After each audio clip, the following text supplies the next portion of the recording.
민수기 11장, 시편 48편, 이사야 1장, 히브리서 9장. 민수기 11장. 백성들이 고생스럽다고 불평하자 여호와께서 그들이 불평하는 소리를 들으시고 분노하셔서 그들에게 불을 내려 진영 한쪽 끝을 태우기 시작하셨다. 그러자 백성들이 살려달라고 모세에게 부르짖었다. 그래서 모세가 여호와께 기도하자 그 불이 꺼졌다. 그러므로 그곳 이름을 다베라로 불렀다. 이것은 여호와의 불이 그들 가운데 붙었기 때문이었다. 이스라엘 백성 가운데 섞여 있는 외국인들이 과거에 먹었던 좋은 음식들을 들먹이자 이스라엘 백성이 다시 울며 고기 좀 먹어봤으면 우리가 이집트에서는 생선, 오이, 참외, 부추, 파, 마늘을 마음대로 먹을 수 있었는데 지금은 우리가 입맛을 잃었어도 만나밖에는 먹을 것이 없구나 하고 불평하였다. 만나는 크기가 고수 씨만하고 모양은 마치 나무에서 나는 투명한 진액 방울 같았다. 이스라엘 백성은 돌아다니며 그것을 거두어 맷돌에 갈거나 절구에 넣고 빻아서 쪄서 먹기도 하고 과자를 만들어 먹기도 했는데 그 맛은 기름에 튀긴 과자 맛이었다. 이 만나는 밤의 이슬과 함께 진영에 내렸다.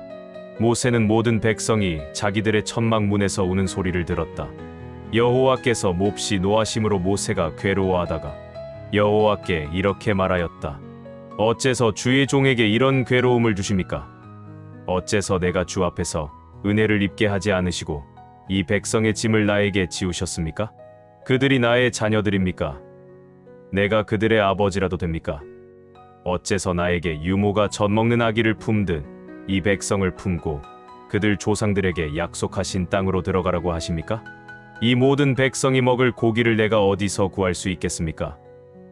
그들은 지금 울면서 고기를 달라고 아우성치고 있습니다. 이 백성에 대한 책임이 너무 무거워 나 혼자서는 이들을 데리고 갈 수 없습니다. 주께서 나를 이렇게 대하시려거든 차라리 나를 죽여 나의 이 비참한 모습을 보지 않게 해 주십시오. 이것이 나에게 은혜를 베푸시는 길입니다. 그러자 여호와께서 모세에게 말씀하셨다. 너는 존경받는 백성의 지도자 70명을 성막으로 소집하여 너와 함께 서게 하라. 내가 내려가 거기서 너와 말하고 너에게 있는 내 영을 그들에게도 주어 그들이 너를 도와 백성에 대한 책임을 함께 지도록 하겠다. 그러면 너 혼자 책임을 질 필요가 없을 것이다. 그리고 너는 백성에게 이렇게 말하라. 여러분은 자신을 정결하게 하여 내일 고기 먹을 준비를 하십시오. 여호와께서는 여러분이 이집트에서 고기 먹던 시절을 생각하며 투덜거리는 소리를 들으셨습니다. 그러므로 여호와께서 여러분에게 고기를 주어 먹게 하실 것입니다. 여러분은 그 고기를 하루나 이틀이나 닷새나 열흘이나 20날 동안만 아니라 한 달 내내 신물이 나도록 먹을 것입니다. 여러분은 여러분 가운데 계신 여호와를 거절하고 이집트에서 나온 것을 후회하고 있습니다. 그러나 모세는 이렇게 말하였다. 내가 인도하는 백성이 여자와 아이들을 제외하고도 60만 명이나 되는데 어떻게 그 많은 사람들이 한 달 동안 먹을 고기를 주시겠다고 말씀하십니까? 그렇게 하려면 우리가 가지고 있는 양떼와 소떼를 다 잡고 바다의 모든 고기를 잡아도 부족할 것입니다. 그때 여호와께서 모세에게 내가 할 수 없는 일이 있느냐? 너는 내 말대로 되는지 안 되는지 보게 될 것이다 하고 말씀하셨다. 그래서 모세는 나가서 백성들에게 여호와의 말씀을 전하고 존경받는 지도자 70명을 불러서 성막 주위에 서게 하였다. 그때 여호와께서 구름 가운데 내려오셔서 모세와 말씀하시고 또 모세에게 주신 영을 그 지도자들에게도 주셨다. 여호와의 영이 그들에게 내리자 그들은 얼마 동안 예언했으나 다시는 예언하지 않았다. 그러나 그 지도자들 가운데 엘닷과 메닷은 성막에 가지 않고 진영에 남아 있었는데 그들에게도 영이 내렸으므로 그들이 진영에서 예언하였다. 그때 한 청년이 모세에게 달려와서 엘닷과 메닷이 진영에서 예언하고 있습니다 하자 어릴 때부터 모세를 도와 일해온 눈의 아들 여호수아가 그 말을 듣고 선생님, 그들이 예언하지 못하게 하십시오 하였다. 그러나 모세는 그에게 내가 나를 위해 그들을 시기하느냐? 나는 여호와의 모든 백성이 다 예언자가 되기를 바라며 여호와께서 그들에게 성령을 주시기 원하고 있다 하고 대답하였다. 그러고서 모세는 이스라엘 지도자들과 함께 진영으로 돌아갔다. 여호와께서 바람을 보내 바다에서부터 메추라기를 몰아 진영과 그 주변 일대에 내리게 하시자 진영에서 사방으로 하룻길 떨어진 지역까지 메추라기가 지상에서 약 1m 높이로 날아다녔다. 그래서 사람들은 그날 밤과 낮 그리고 그 다음날 저녁까지 메추라기를 잡았는데 가장 적게 잡은 사람도 약 10가마 정도 잡았다.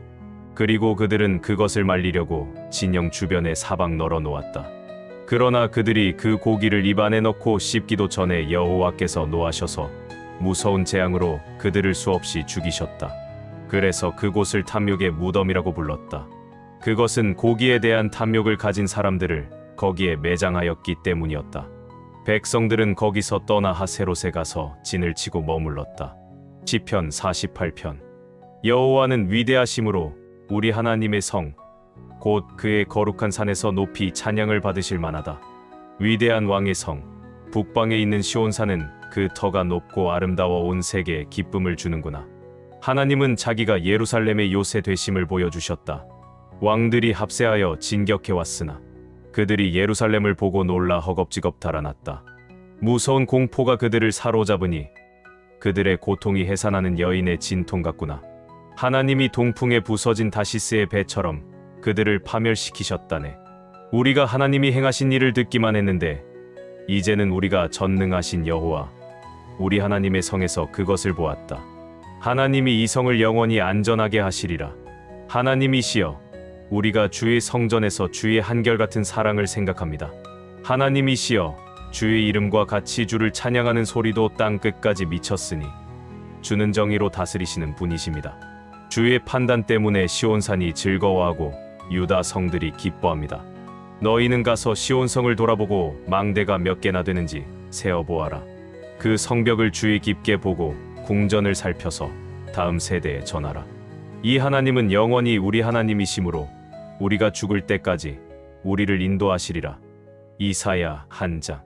이것은 우시야와 요담과 아하스와 히스기야가 유다 왕이었을 당시 아모스의 아들 이사야가 유다와 예루살렘의 관에서 본 환상이다.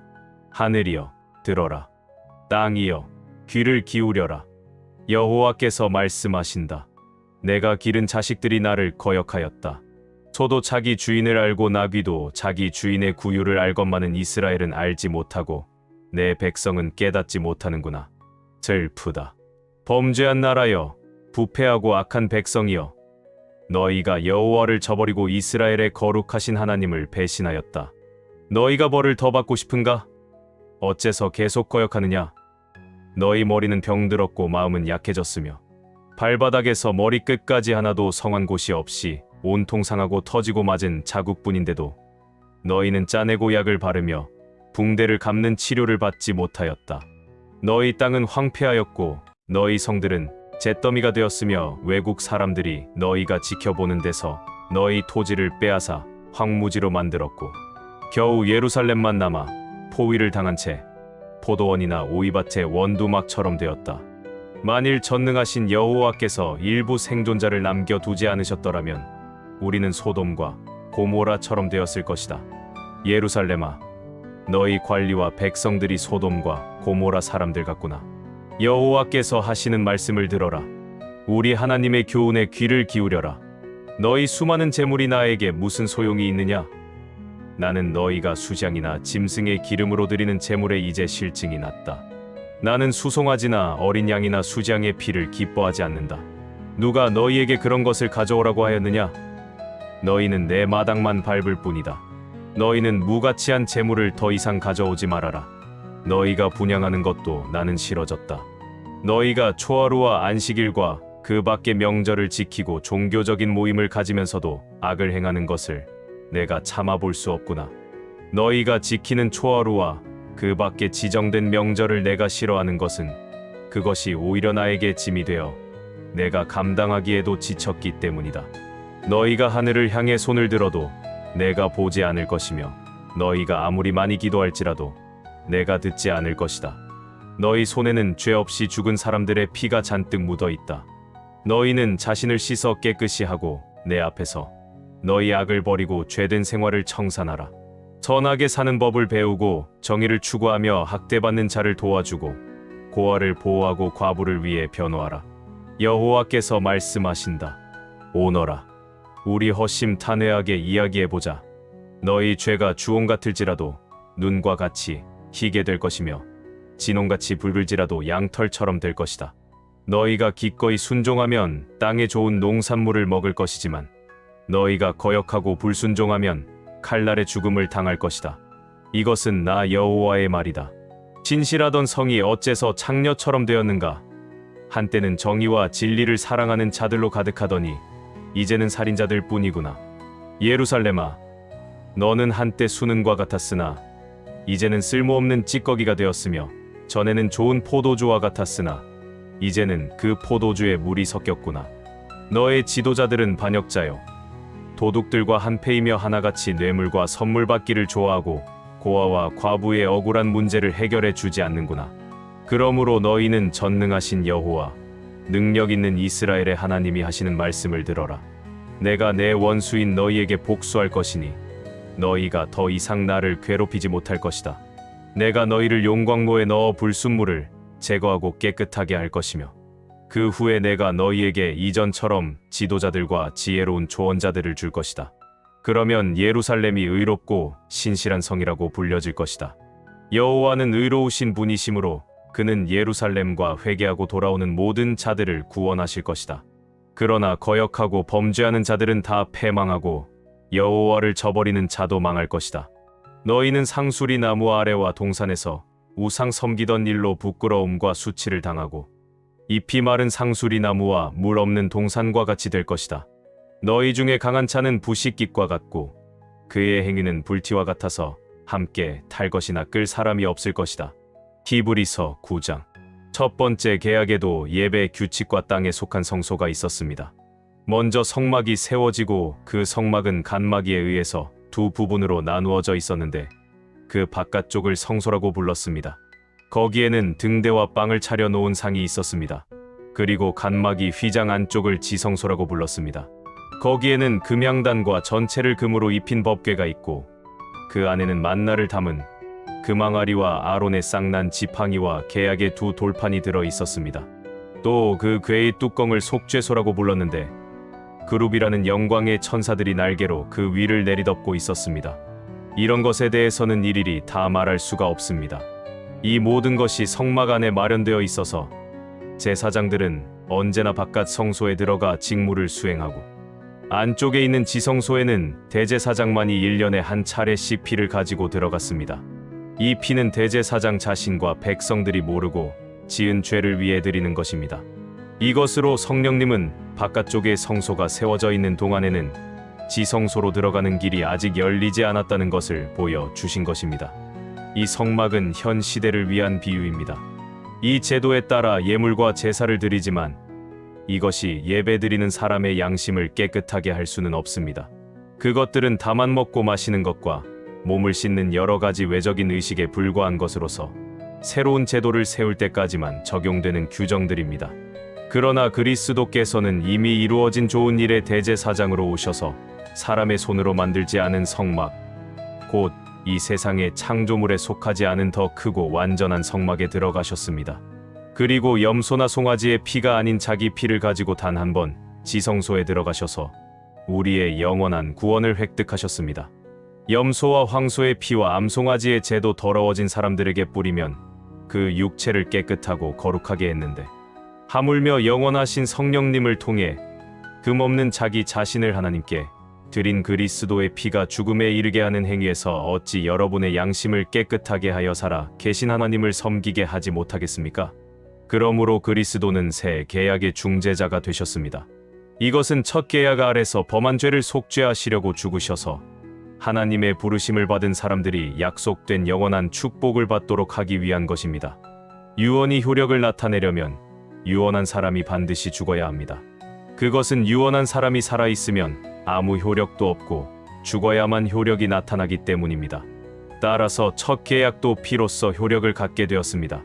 모세는 율법에 따라 모든 계명을 온 백성에게 말한 후에 송아지와 염소의 피를 물과 함께 가지고 와서 붉은 양털과 우슬초에 적셔 율법책과 모든 백성에게 뿌리면서 이것은 하나님이 여러분과 맺은 계약의 피임이다라고 하였습니다. 그리고 그는 성막과 제사에 쓰이는 모든 물건에도 그와 같이 피를 뿌렸습니다. 율법에 의하면 거의 모든 것이 다 피로써 깨끗하게 되며 피 흘림이 없으면 죄의 용서도 없습니다. 하늘에 있는 것들을 모방한 지상의 모형들은 이런 방법으로 깨끗하게 해야 했습니다. 그러나 하늘에 있는 것들은 이보다 더 나은 제물로 깨끗하게 해야 합니다. 그리스도께서는 참 성소의 모형에 불과한 사람의 손으로 만든 지상의 성소에 들어가신 것이 아니라 우리를 위해 하나님 앞에 나타나시려고 하늘에 있는 성소에 들어가셨습니다. 대제사장은 자기의 피가 아닌 짐승의 피를 가지고 해마다 지성소에 들어갔으나 그리스도께서는 자주 자기를 드리실 필요가 없었습니다.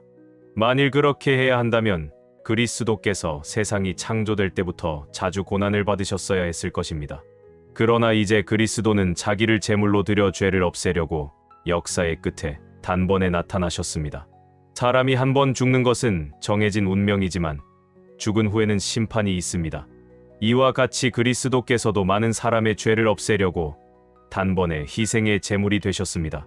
그리고 다시 오실 때에는 죄를 위해서가 아니라 자기를 기다리는 사람들에게 구원을 주시기 위해서 두 번째 나타나실 것입니다.